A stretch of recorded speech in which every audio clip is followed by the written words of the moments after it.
All right, so we are back today for today's class, and today we are going to cover siblings group. Which group is this? This is group 5. Okay, group 5 of the Sudanic peoples or the Central Sudanic people. Now, in case you just appeared for group 5 and you haven't gone through the rest, the introduction and all that, make sure you go and check them out, okay? So that you understand the context, like where are we coming from and what are we doing. So today we are going to look at these 5. We want to see where are they from, what is their status, where are they, okay? So this is a roll call. If you see your community being represented here, or if you know a community, if you know any of these, we are doing a roll call. So make sure you confirm the information that we are giving and confirm the information that we are giving. Let us know whether the information that I have here is actually something that is true or right. Number 21. Is it 21? Something like that. You have the Keliko. So sometimes there are some of the texts I found them being referred to as the Keliko, the Keliko. But then the Keliko people, they're actually a very active community, very, very active, and they belong to the eastern branch of the Central Sudanic. Now, they are an active language, and they are found in South Sudan, and then the tip of northwestern, actually the northwestern tip of Uganda. You find them in West Nile. That is what I'm told, so make sure you confirm that. So we have the Keliko people in South Sudan. In South Sudan, you find them mainly in, they say Yei River County, particularly Yei, Mudabi, and Nubo. Is that true?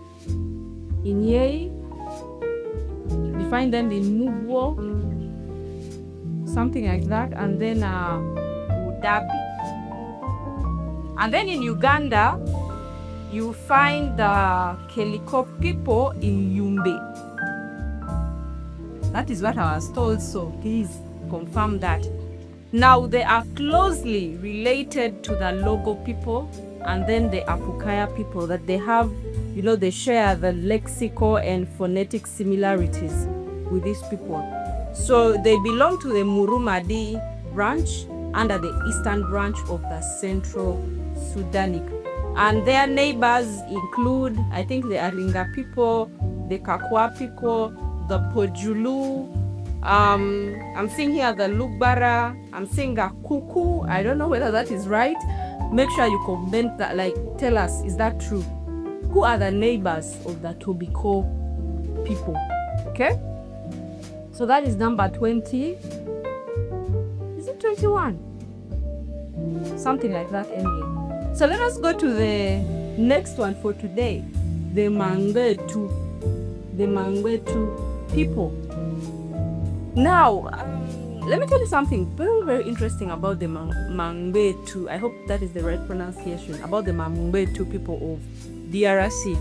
Now, my first interaction with them, coming across this name, I think it was some time back. I was just searching through, and then I found some images where there was, head or skull elongation, and people were talking about this particular community that used to elongate their skulls. I was very, very interested, and I started, to look deeply into that. I found that they were actually the Mangbetu people. I did not know that they were part of the siblings. I did not know. But then I found that they used to elongate their skulls because of beauty, basically body modification. They call it scarification or scarification, something like that, where people modify their bodies. Now, this has been a very common phenomenon that has been reported among the Central Sudanic people. Apart from the Mangbetu, you will also find the Sar people. Now, the genesis behind such body modifications and body transformations Others say it is, those are cultural things because of beauty, and most times the royals are the ones who do it. But then there are certain reports that also connected body scarifications and body transformations to things connecting to slave trade, of how people were intentionally trying to make themselves ugly, especially the women, so that they would not be carried off. I am yet to investigate that. I am not sure. But then, that was my first interaction with the Mangbetu people of DRC. They are the ones who modify. I think we might share some images so that you actually see what we're talking about.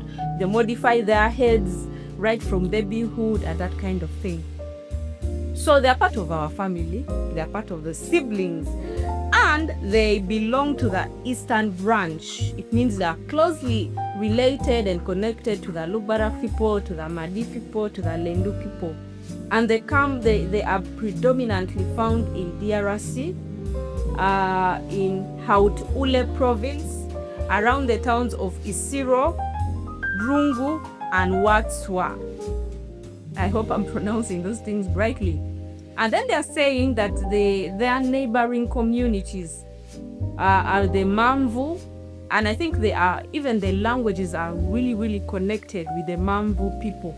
So we have the Mamvu, Meje, Lese, the Aswa Pygmies, and then they're saying that they are also neighbors to the Zande, please confirm that, the Bira, and then the Lendu people. So it is said that they're one of the most highly documented Central Sudanic languages, okay? And especially in the French colonial era, they really documented them because of their art, their crafts.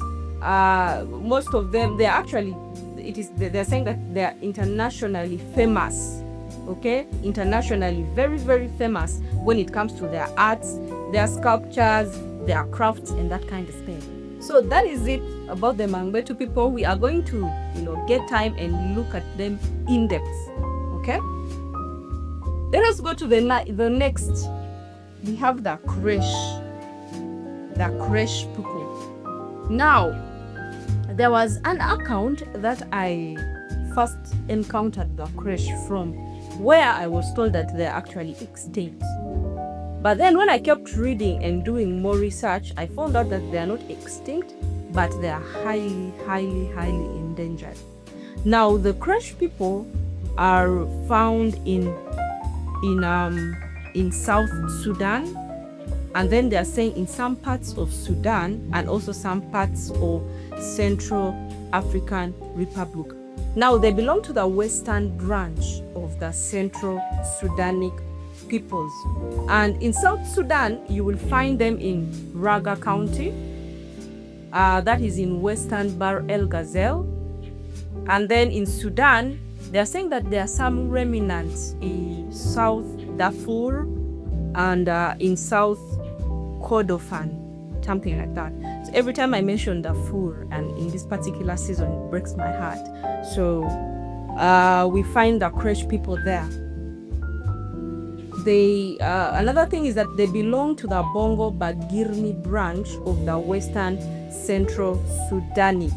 Okay, they belong and they are closely related to the Sar people, the Bagirmi people, the Bongo people. I think their languages might even actually be the same. So please confirm that if you know you're a Kresh. Okay, if you know you're a Kresh. And then they're saying that their language, one of the reasons why it is really becoming extinct is now there's also no intergenerational transmission. Most of the young people are now predominantly using Arabic, and the elderly people likewise. So there are few people who now speak this language, Kresh. Okay, that is it about the Kresh.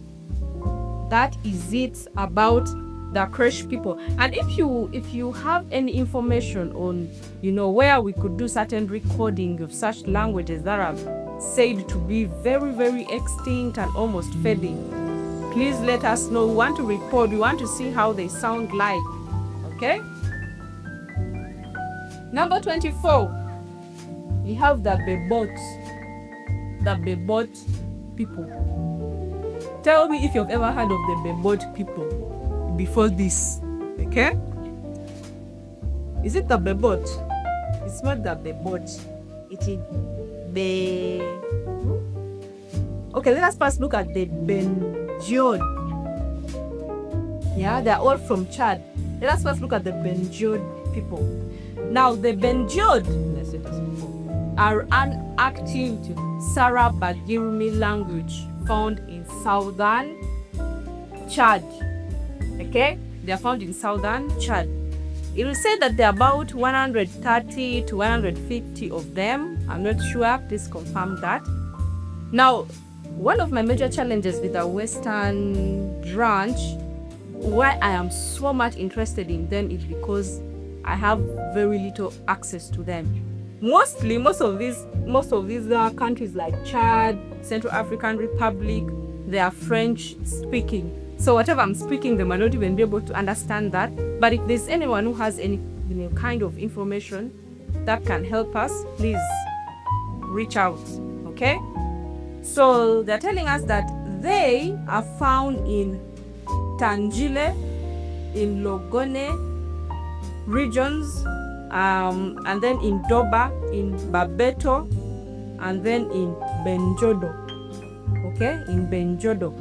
So that their neighboring groups, the other ethnic communities that neighbor them, are the Ngambe, the Mbe, the Gule, the Kaba, and then the Sar people.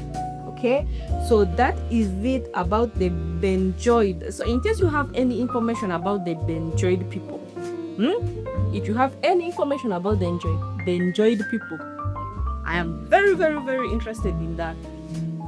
Another connected one, still found in Chad and also belongs to the western branch of the Central Sudanic. We have the Bebot people of Chad. Now, they have been categorized under the highly endangered languages of Africa. Okay? They are found in southern Chad as well. Yeah? And then they belong to the Bongo Bagirmi.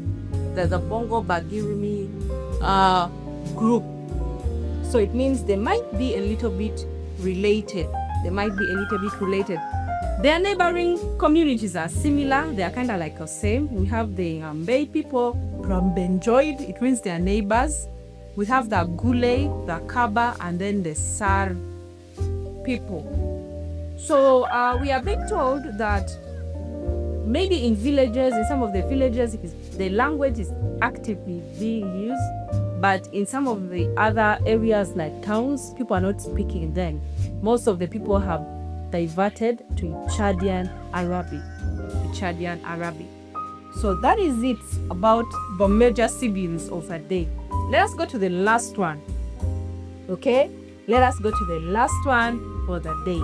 Now, these are the Masai, the famous Masai people. The people who have, I think, the highest productivity capability in Africa or something like that.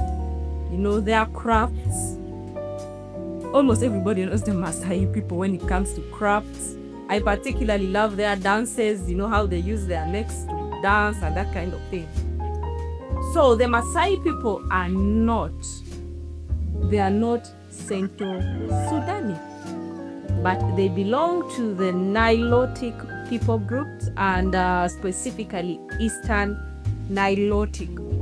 Now, it is said that there are about 1.5 to 2 million Masai people, and they are predominant in southern Kenya, and specifically in Kajiado, in Narok, in Laikipia. I hope I'm pronouncing that right here. Okay? And then they're also found in northern Tanzania, that is in Arusha, and then in Manyara. So they belong to the Eastern Nilotes, and they speak, their language connects to that. They're telling us that they're closely related to the Samburu people. They are related to the Turkana people. They are related to the Karamojong of Uganda, the Toposa of South Sudan, and then the Didinka. These are the relatives of the Masai. The Didinka are also found in South Sudan. So these are the relatives of the Masai. And I think they are predominantly cattle keepers, is it? Yes. So they're one of the highly, documented languages of Africa. And that is it for today. Make sure you go and do the homework that will be shared. Make sure you do it, and even the revision questions. Okay? Otherwise, Anzo or Kosi, let us meet again. Until then, class dismissed.